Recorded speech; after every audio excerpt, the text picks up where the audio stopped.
সংযুক্ত আরব আমিরাতে আজ পর্দা উঠছে নারী টি-20 বিশ্বকাপের। স্কটল্যান্ডকে হারিয়ে প্রথম জয়ের আশায় টাইগ্রেস। মাইল ফলকের সামনে জ্যোতি নাহিদা। মালিকানা বদলে বিপিএল-এ নতুন রূপে ঢাকা ফ্র্যাঞ্চাইজি। মেগাস্টার শাকিব খানের মালিকানায় ঢাকা ক্যাপিটালস নামে অংশ নেবে এবারের আসরে। উন্মোচন করা হলো লোগো।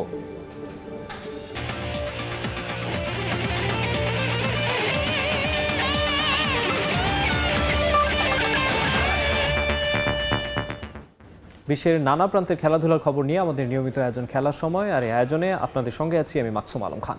শুরুতে নারী টি-20 বিশ্বকাপের খবর। শুরু হতে যাচ্ছে নিগার সুলতানা জ্যোতিদের বিশ্বকাপ মিশন।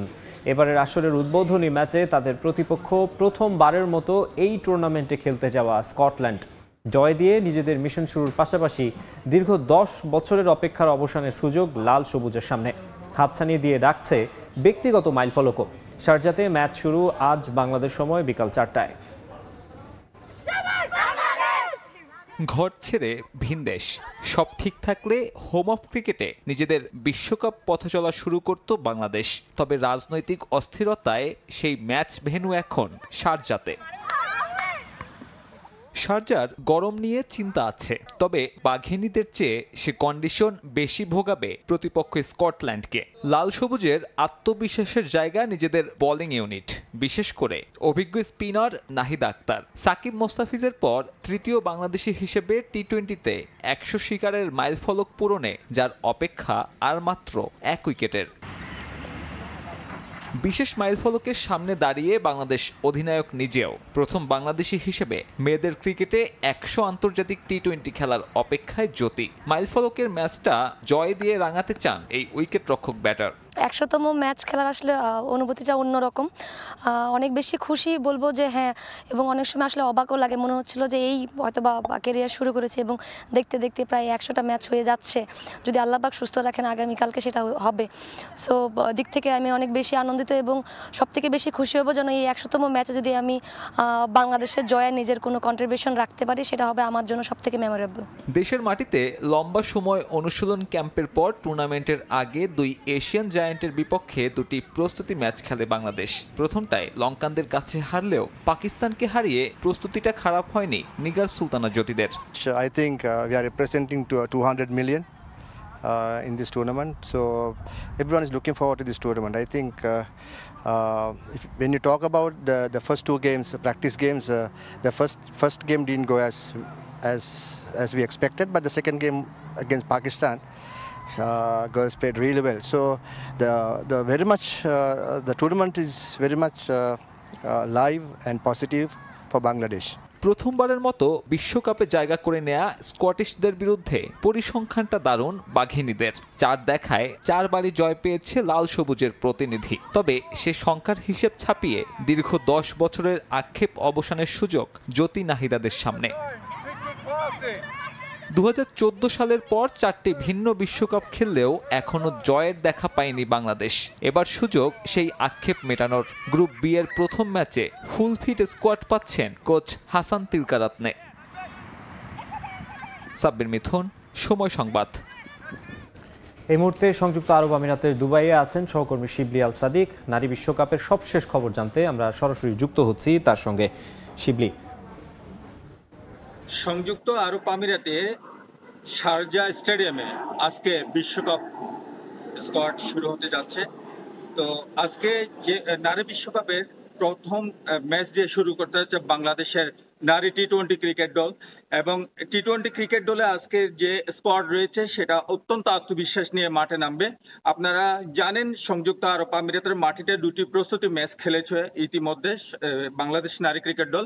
একটি প্রস্তুতি ম্যাচ ছিল শ্রীলঙ্কার বিরুদ্ধে, সেটাতে হেরেছে, এবং দ্বিতীয় ম্যাচটি ছিল পাকিস্তানের বিরুদ্ধে। পাকিস্তানের বিরুদ্ধে অত্যন্ত আত্মবিশ্বাসের মাধ্যমে নারী টি-20 ক্রিকেট দল তারা জিতেছে এবং সেই আত্মবিশ্বাস নিয়ে আজকে বিশ্বকাপ স্কোয়াড শুরু করতে যাচ্ছে তারা। আজকের বিশ্বকাপের মধ্য দিয়ে তাদের যে আত্মবিশ্বাস আমরা দেখতে পেয়েছি, তারা জানিয়েছেন আমাদেরকে, বিশেষ করে সময় টেলিভিশনকে জানিয়েছে তারা এই বিশ্বকাপ স্কোয়াডে ফাইনাল পর্যন্ত যেতে চায় এবং বাংলাদেশের যে নারী ক্রিকেট দলের যে সদস্যরা রয়েছেন তারা ফাইনাল খেলার জন্য অত্যন্ত আত্মবিশ্বাসী। আজকে বিশেষ করে প্রচন্ড গরমের মধ্যে এই বিশ্বকাপ স্কোয়াড শুরু হলেও আজকে দর্শক কিছুটা হয়তো কম থাকতে পারে, কেননা দুপুরবেলা যেহেতু খেলাটি শুরু হচ্ছে দুপুর 2টা থেকে, এখানকার স্থানীয় সময় দুপুর 2টা থেকে খেলাটি শুরু হবে। 2টা থেকে যদি খেলা শুরু হয় তাহলে হয়তো দর্শকের সংখ্যা কিছুটা কম থাকতে পারে, তবে বিকাল বাড়ার সাথে সাথে এই দর্শক সংখ্যা বাড়তে পারে। বিশেষ করে শারজাতে যেহেতু আজকের ম্যাচটা অনুষ্ঠিত হচ্ছে, শারজা অঞ্চলে প্রচুর প্রবাসী বাংলাদেশি রয়েছে। ওখানে শারজা অঞ্চলে প্রায় 3 লক্ষের উপর প্রবাসী বাংলাদেশে বসবাস করে থাকেন।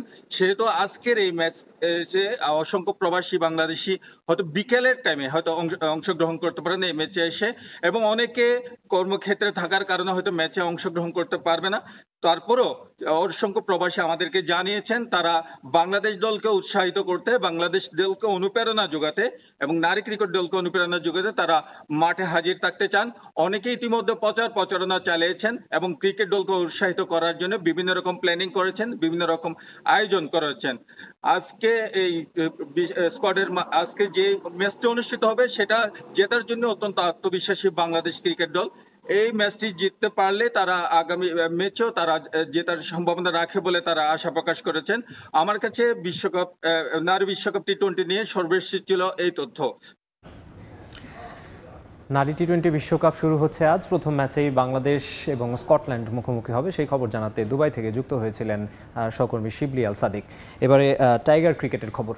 মধ্যপ্রদেশে ইতিহাসের সাক্ষী হতে যাচ্ছে টাইগাররা। বাংলাদেশ ভারত ম্যাচ দিয়ে অভিষেক হতে যাচ্ছে মাধবরাও সিন্ধিয়া ক্রিকেট স্টেডিয়ামের, যে ম্যাচ দিয়ে 14 বছর পর আবারও আন্তর্জাতিক ক্রিকেট ফিরছে গোয়ালিয়রে। 300 কোটি রুপি খরচ করে সদ্য নির্মাণ করা এই ভেন্যুর দর্শক ধারণ ক্ষমতা আপাতত 30,000। পাহাড়ের পাদদেশে অবস্থিত এই মাঠের অপার সৌন্দর্য মুগ্ধ করবে যে কাউকে। গোয়ালিয়র থেকে আরও জানাচ্ছেন মাহবুব রিমন।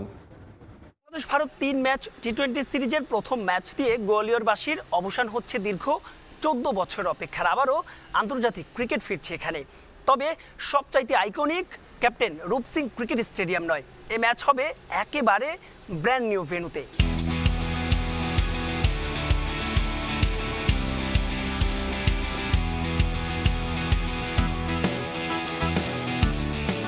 আকাশ, পাহাড় আর গ্যালারি, এ যেন অদ্ভুত এক মিতালি। পাহাড়ের বুক চিরে মাথা উঁচু করে ঠায় দাঁড়িয়ে সাক্ষ্য দিচ্ছে নিজের অস্তিত্বের অপেক্ষায় অভিষেকের। ভারতের হৃদয় বলে খ্যাত মধ্যপ্রদেশের হৃদয় আবার গোয়ালিয়র। মাধবরাও সিন্ধিয়া ক্রিকেট স্টেডিয়াম যেন সেই সৌর্যেরই প্রতীক। শহর থেকে প্রায় 10 কিলোমিটার দূরে সাবেক বিসিসিআই সভাপতি মাধবরাওয়ের নামে তৈরি করা নতুন স্টেডিয়ামটির কাজ শেষ হয় চলতি বছরই। তবে আপাতত ধারণ ক্ষমতা 30,000, শীঘ্রই দ্বিতল করে তা করা হবে 50,000। ভারত আফগানিস্তান ম্যাচ দিয়ে এই মাঠের অভিষেক হওয়ার কথা থাকলেও শেষ পর্যন্ত তা হয়নি। তাই তো বাংলাদেশ সাক্ষী হচ্ছে এই মাঠের অভিষেকের। 14 বছর পর আন্তর্জাতিক ম্যাচ বলে কথা, তাই তো মুহূর্তেই শেষ গোটা টিকিট। একটা ম্যাচ ডের টিকিটের জন্য গোয়ালিয়র জুড়েই হাহাকার। মাঠ প্রস্তুতিতে চলছে শেষ মুহূর্তের ব্যস্ততা। গ্রাউন্ডসম্যানরাও মাঠ পরিচর্যায় ব্যস্ত। চলছে মহড়াও। কেউ অসুস্থ হলে কিভাবে তাকে চিকিৎসা প্রদান করা হবে, চলল সেই দামি আয়োজন। নিরাপত্তার চাদরে ঢাকা স্টেডিয়ামটিতে ছিল পুলিশ সদস্যদের সরব উপস্থিতি।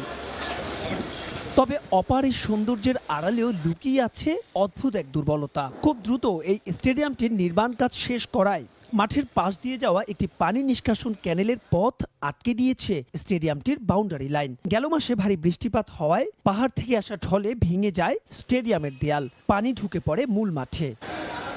তবে আপাতত প্রথম টি20তে সেই ভয় নেই। গোয়ালিয়রের আবহাওয়ার পূর্বাভাস বলছে অন্তত বৃষ্টির সম্ভাবনা নেই আগামী 7 দিন। মাহবুব রিমন, সময় সংবাদ, গোয়ালিয়র, মধ্যপ্রদেশ, ভারত। এই মুহূর্তে গোয়ালিয়রে আছেন রিপোর্টার মাহবুব রিমন। বাংলাদেশ দলের সবশেষ খবর জানতে আমরা সরাসরি চলে যাচ্ছি তার কাছে। রিমন, মাধবরাও সিন্ধিয়া যে স্টেডিয়ামটার কথা বললাম একটু আগে রিপোর্টেও আসলে দর্শকরা দেখলেন, অভিষেক তো হচ্ছে অবশ্যই। তবে যদি এই মুহূর্তের কথা বলি, আমি জানি না দর্শকরা ঠিক বুঝতে পারছেন কিনা এখানে কত তাপমাত্রা। মধ্যপ্রদেশকে বলা হয় ভারতের অন্যতম শুষ্ক অঞ্চলগুলোর একটি। তাপমাত্রা এখন ঘড়ি দেখাচ্ছে 38 ডিগ্রি সেলসিয়াস গুগলে, তবে ফিলস লাইক 44। এবং এই তীব্র তাপপ্রবাহের মধ্যেই কিছুক্ষণ পর বাংলাদেশ দল যে 3টা সেশন তারা পাবে অনুশীলনের জন্য, তার প্রথম দিন তারা অনুশীলন করবে। এবং এই 3 সেশনের বাংলাদেশ দল 2টো সেশন করবে। এই মধ্য দুপুরে অনুশীলন ফ্লাড লাইটে করার সুযোগ পাবে মোটে একটা, এবং সেটা আগামীকাল। যদিও ভারত দল দুটো যে সেশন তারা ফ্লাড লাইটের আলোতে করবে এবং একটা সেশন তারা এই দুপুরবেলা করবে। যদিও বাংলাদেশ দল এখনও পৌঁছায়নি। আমি যদি বলি স্থানীয় সময় 1:30 বাংলাদেশ সময়ে দুপুর 2টা নাগাদ বাংলাদেশ দল অনুশীলন করবে। বলছিলাম যে এই টি-20 দিয়ে কিন্তু একটা নতুন যুগে বাংলাদেশ প্রবেশ করছে। প্রথমত টি-20 যে বিশ্বকাপ, সেই বিশ্বকাপের পর সংক্ষিপ্ত সংস্করণে বাংলাদেশ প্রথমবারের মতো খেলতে নামছে। তার চাইতেও বড় কথা সাকিব আল হাসান পরবর্তী যে যুগ, যদিও সাকিব আল হাসান বিশ্বকাপের পরে কোনো টি-20 ম্যাচ খেলেননি, তবে আনুষ্ঠানিকভাবে তিনি যেহেতু জানিয়ে দিয়েছেন তিনি আর টি-20তে তাকে নির্বাচকরা যাতে বিবেচনা না করেন, সেক্ষেত্রে বাংলাদেশের ক্রিকেটের সাকিব আল হাসান পরবর্তী যুগ কিন্তু শুরু হচ্ছে যে গোয়ালিয়রের 3 ম্যাচ সিরিজের প্রথম টি-20, সেই টি-20 দিয়ে। একটু নিরাপত্তার কথা বলতে চাই। গোয়ালিয়রে আসার পর থেকে কিন্তু একেবারে আমরা আঁটো নিরাপত্তা দেখেছি। নিরাপত্তা চেন্নাইও ছিল, কানপুরেও ছিল, তবে সব কিছু কিন্তু যেন ছাড়িয়ে গেছে গোয়ালিয়র। স্টেডিয়ামে প্রবেশের 2 কিলোমিটার আগে আমরা যে গাড়িটা করে মূল শহর থেকে এখানে আসার জন্য রওনা দিয়েছিলাম, সেই গাড়িটাকে আটকে দেওয়া হয়েছে প্রায় মিনিট 15। তাদেরকে অনেক ধরনের প্রমাণ দিয়ে তারপরে কিন্তু আমাদেরকে স্টেডিয়ামে প্রবেশ করতে দেওয়া হয়েছে। যেহেতু জানেন যে ম্যাচ ডের দিন, অর্থাৎ 6 তারিখ যে প্রথম ম্যাচ, সেই ম্যাচ ডের দিন একটা বন্ধ ডেকেছে অখিল হিন্দু মহাসভা, যে বন্ধ আমরা হরতাল নামে জেনে থাকি বাংলাদেশে, যে কারণে নিরাপত্তা নিয়ে একেবারে চুল পরিমাণ একেবারে তারা কোনো ফাঁকফোকর রাখতে চাচ্ছে না। তবে আমরা যদি স্থানীয় লোকদের কথা বলি, প্রশাসনের কথা বলি, আমরা এখানে এসেছি গতকাল সকালে, আমরা কিন্তু সর্বাত্মক সহযোগিতা পাচ্ছি। অর্থাৎ ঢাকা থেকে যে সমস্ত গণমাধ্যম কর্মীরা এখানে সিরিজটা কভার করতে এসেছে, তারা কিন্তু সব ধরনের নিরাপত্তা এবং সব ধরনের সহযোগিতা পাচ্ছে। যদিও বাংলাদেশের অবস্থা নিয়ে যারা স্থানীয় লোকরা রয়েছেন তারা খুবই কনসার্ন। বাংলাদেশ দল অনুশীলনের কথা বলি, অনুশীলন 3 ঘন্টা বাংলাদেশ দল এখানে অনুশীলনের সুযোগ পাবে।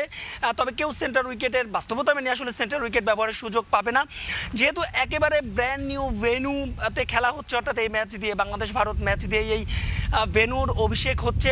আমরা যে ভেন্যু ম্যানেজার তার সঙ্গে কিছুক্ষণ আগে একটু কথা বলেছিলাম, তিনি বলছেন যে যেহেতু শুরু হচ্ছে একটা ইতিবাচক দিকের জন্য কিন্তু তারা চাচ্ছেন এমন একটা উইকেট তৈরি করতে যাতে প্রচুর রান হয়। তো বলাই বাহুল্য আসলে এই ম্যাচে হয়তো বা প্রচুর রান হবে। বাংলাদেশ দল অনুশীলন করার পরে আমরা আসলে বলতে পারবো পরবর্তী অবস্থা। তো এই ছিল আমার কাছে গোয়ালিয়র থেকে বাংলাদেশ দল যে কিছুক্ষণ পরে অনুশীলনে নামবে তার সবশেষ আপডেট। টি-20 সিরিজ শুরুর আগে বাংলাদেশ দলের প্রস্তুতি এবং সার্বিক বিষয় নিয়ে জানাতে আমাদের সঙ্গে গোয়ালিয়র থেকে যুক্ত হয়েছিলেন রিপোর্টার মাহবুব রিমন। এবারে বিপিএল প্রসঙ্গ। মালিকানা বদলে নতুন রূপে ঢাকা ফ্র্যাঞ্চাইজি। মেগাস্টার শাকিব খানের মালিকানায় ঢাকা ক্যাপিটালস নামে বিপিএলের এবারের আসরে অংশগ্রহণ করবে তারা। উন্মোচন করা হয়েছে ফ্র্যাঞ্চাইজিটির লোগো। টুগেদার উই রাইজ স্লোগানে এবারের আসরে বাজিমাতের লক্ষ্য ফ্র্যাঞ্চাইজিটির। সামাজিক যোগাযোগ মাধ্যমে নামের একটি ক্যাম্পেইনের মাধ্যমে নির্বাচন করা হয়েছে এই নামটি। বিপিএলে মালিকানা বদলের দৌড়ে সবচেয়ে এগিয়ে থাকা ফ্র্যাঞ্চাইজিগুলোর মধ্যে একটি ঢাকা। বারবার বদলেছে নাম, বদলেছে মালিকানাও। তবে এবার নতুন রূপে নতুন লক্ষ্য নিয়ে মাঠে নামতে যাচ্ছে ঢাকার ফ্র্যাঞ্চাইজিটি। মালিকানায় এসেছেন ঢাকাই চলচ্চিত্রের মেগাস্টার শাকিব খান। বিপিএলের এবারের আসরে নতুন নামে ঢাকার ফ্র্যাঞ্চাইজিটির পথ চলা শুরু করতে যাচ্ছে। শাকিব খানের মালিকানাধীন কসমেটিক্স ও হোম কেয়ার কোম্পানি রিমার্ক হারলানের দলটার নাম ঢাকা ক্যাপিটালস। ইতোমধ্যেই দলটার নামের সঙ্গে উন্মোচন করা হয়েছে লোগো। জাঁকজমকপূর্ণ অনুষ্ঠানের মধ্য দিয়ে উন্মোচন করা হয়েছে লোগো, যেখানে উপস্থিত ছিলেন খোদ শাকিব খান। টেলিভিশনের পর্দার পর এবার মাঠের ক্রিকেটেও চমক দেখানোর পরিকল্পনা তার।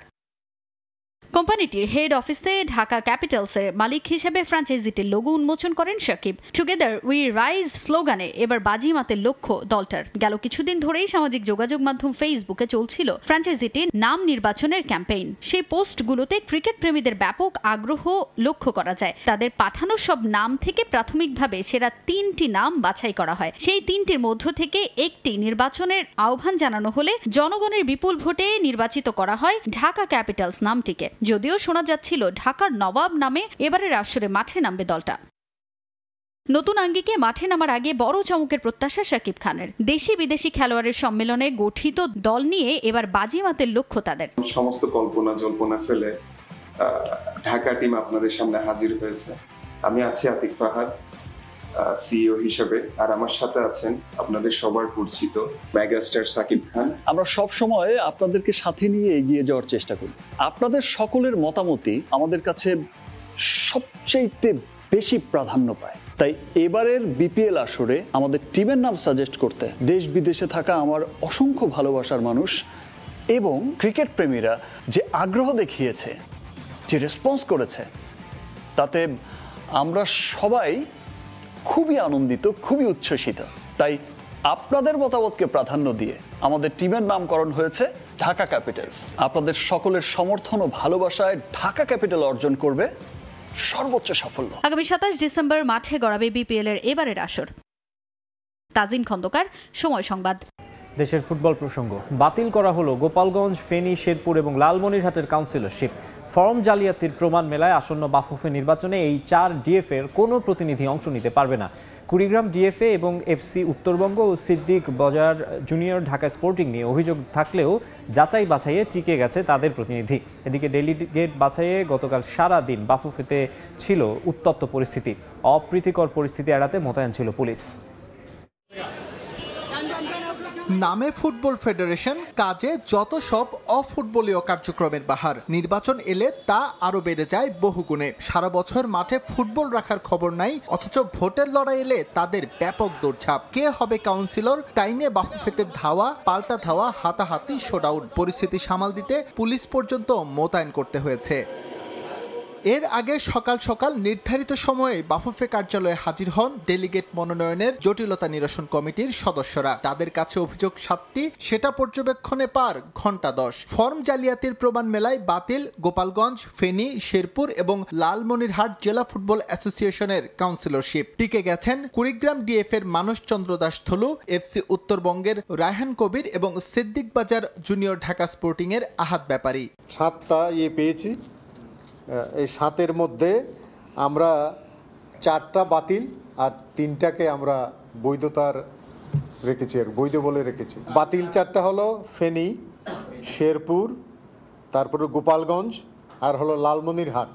আর যে কথা টিকে গেছে হলো এএফসি উত্তরবঙ্গ, তারপরে সিদ্দিক বাজার, তারপরে হলো কুড়িগ্রাম।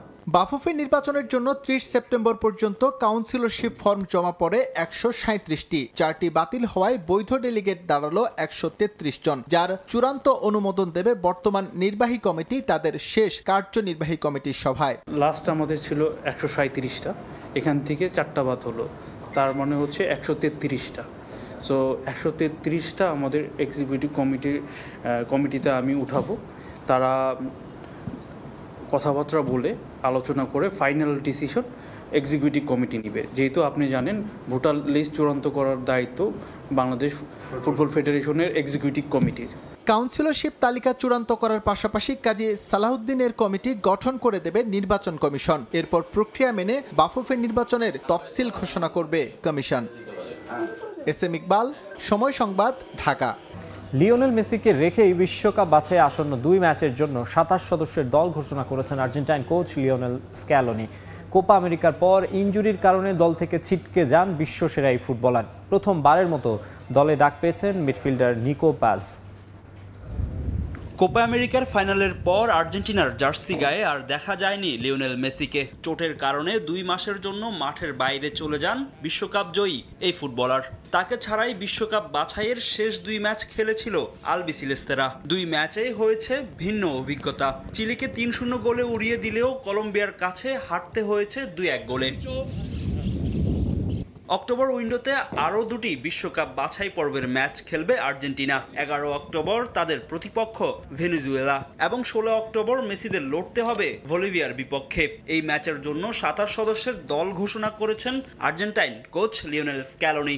ইনজুরি কাটিয়ে ফিরেছেন বিশ্বসেরা ফুটবলার লিওনেল মেসি। শুধু মেসি নয়, চোট কাটিয়ে দলে ফিরেছেন Nicolas Tagliafico, Leonardo Balerdi, Ezequiel Palacios ও মার্কাস আকুনা। তাতেই বাদ পড়েছেন আগের উইন্ডোতে স্কোয়াডে থাকা Matias Soule, Valentino Barco, Ezequiel Fernandez, Guido Rodriguez ও জিওলিয়ানো সিমিওনে। দলে নতুন চমক 20 বছর বয়সী মিডফিল্ডার নিকো পাজ।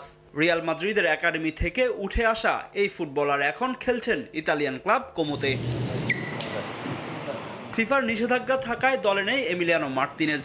তবে নতুন কাউকে না ডেকে পুরনোদের উপরই আস্থা স্ক্যালোনির। গোলপোস্টে তার ভরসা জেরেনিমো রুলি, জুয়ান মুসো ও ওয়াল্টার বেনিতেজ। ডিফেন্সে ডাক পেয়েছেন Gonzalo Montiel, Nahuel Molina, Cristian Romero, Leonardo Balerdi, German Pezzella, Nicolas Otamendi ও লিসান্দ্রো মার্তিনেজ। মধ্যমাঠ সামলাবেন Marcos Acuna, Leonardo Paredes, Nicolas Tagliafico, Mac Allister, Rodrigo De Paul, Ezequiel Palacios, Enzo Fernandez, Giovani Lo Celso ও Thiago Almada. আক্রমণ ভাগে অধিনায়ক Lionel মেসির সঙ্গে আছেন Alejandro Garnacho, Nicolas Gonzalez, Nico Paz, Paulo Dybala, Lautaro Martinez, Julian Alvarez ও Valentino Carboni. বিশ্বকাপ বাছাইয়ে লাতিন অঞ্চলে ৮ ম্যাচে ১৮ পয়েন্ট নিয়ে শীর্ষে অবস্থান করছে বর্তমান বিশ্ব চ্যাম্পিয়নরা। ফাহিম ইসলাম, সময় সংবাদ। খেলার সময় শীর্ষ সংবাদগুলো জানিয়ে দিচ্ছি আরেকবার। সংযুক্ত আরব আমিরাতে আজ পর্দা উঠছে নারী টি-20 বিশ্বকাপের। স্কটল্যান্ডকে হারিয়ে প্রথম জয়ের আশায় টাইগ্রেস। মাইলফলকের সামনে জ্যোতি নাহিদা।